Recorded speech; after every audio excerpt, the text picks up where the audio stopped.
Throughout the long and deadly history of Israel's wars with Palestine, it's usually fallen to Israel's friends to tell them when it's time to stop. That time may be fast approaching again, even as Israel insists it needs more time to eradicate Hamas. It can only have itself to blame.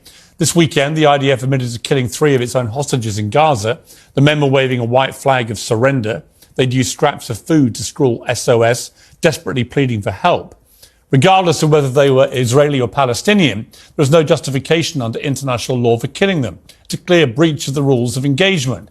What does that tragedy tell us about the way Israeli soldiers are treating Palestinian civilians? How seriously should we now take Israel's insistence it's doing everything it can to keep innocent people alive?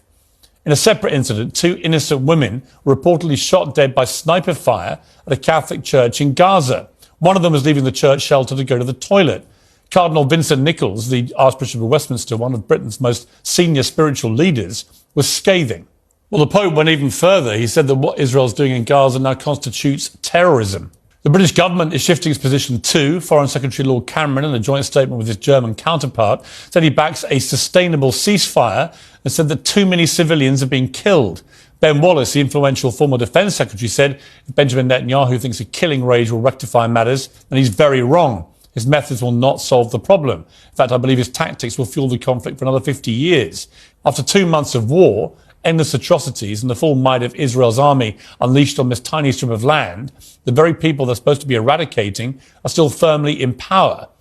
But the war is now starting to look more like retribution than strategy.